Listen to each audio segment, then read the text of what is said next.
Trust is something we learn as very small babies. We trust the first person that we bond with and it grows from there. Have you ever noticed how cool kids are? They trust every little thing we say. They rarely question us when we tell them something, believing our every word, and why not? They have not been exposed to mistrust yet, not that they would recognize it at such an early age. Then they get older and come in contact with other children. This is when relationships begin, separate from the familiar family relationships that they have grown to know as normal. They begin to compare lifestyles with their friends, and for some, this is when the first mistrust begins. They find out that it is not normal to be touched by people in their private parts. They find out that it is not normal to be beaten for doing something wrong. They find out that it is not normal to not be fed for a day or even two. They find that it is not normal to watch their dad hit their mom. They find lies, which gives birth to mistrust. Their lives turn an entire chapter at that point.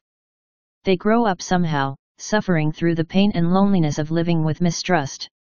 For some they rise above it and use it as a learning tool. For others they become it, mistrusting everyone and everything. A small number of those people seek help and spend many hours and a great deal of energy trying to conquer it.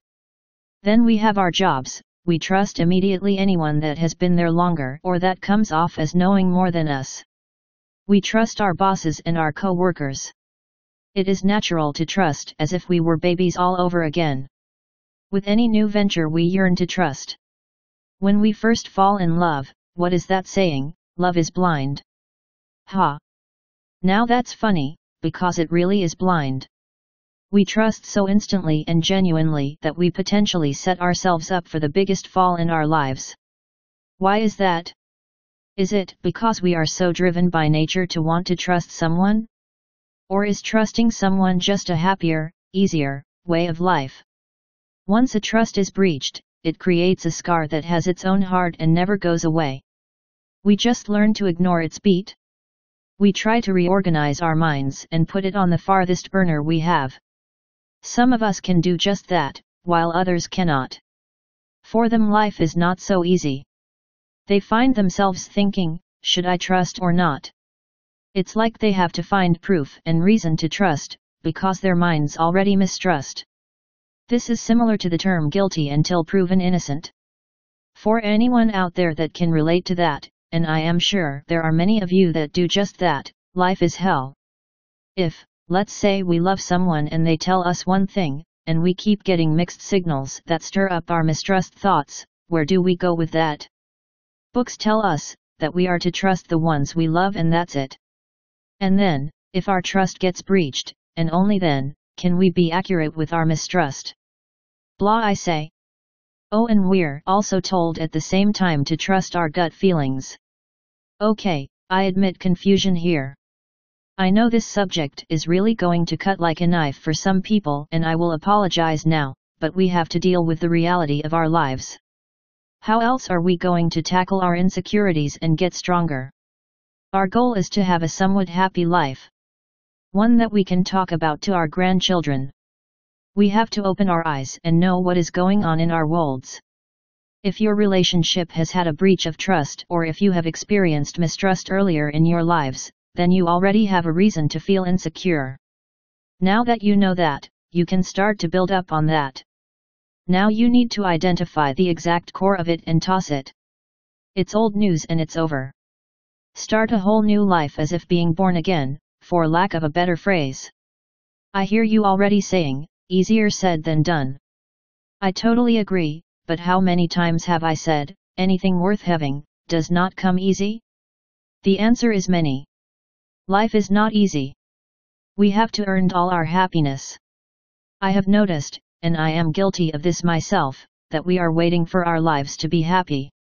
I have been doing a lot of thinking lately about happiness, and if I have realized anything at all, it's that happiness is in you and your thinking and how you deal with every little thing. To trust or not to trust is in our control. If we choose not to trust, we open the door to all sorts of evil demons, such as jealousy, low self-esteem, anxiety, envy, selfishness, self-torture, worry, loneliness and just plain unhappiness. So when we feel that, trust or not trust debate lurking in our minds, choose to not allow your mind to go that direction. Tell yourself that you are an intelligent person and you know what is right and what is wrong right now. It is now that you are living, not then, or the past. We are very good at deciding what we want to eat, right? Or where we want to vacation and spend tons of our hard-earned money. So then why is it so hard for us to just change our train of thought? Let me tell you, habits. Bad habits, and for any of you that have read my habits blog, then you know what I mean. So go back and read it again and again. I believe that if one really wants to change something, it can be changed. Let your thoughts determine your goals and your goals determine your destiny, something like that. We are all destined to be happy. We just have to focus on our goals. Feeling mistrust definitely has been caused by something in our lives. We may never figure it out and some of us have already figured their reasons out. But for whatever the reason, it is a negative emotion and one we can surely do without. Work on it, then work on more trust and more love. When we can trust, love comes naturally and that always invites happiness. So there you have it. I have given you the steps, it is your responsibility to you to climb them. Again, I have shared my thoughts with all of you. I would love to hear your thoughts on anything I have shared with you here. I take responsibility for my life. I have the power to make things better. I always have a choice.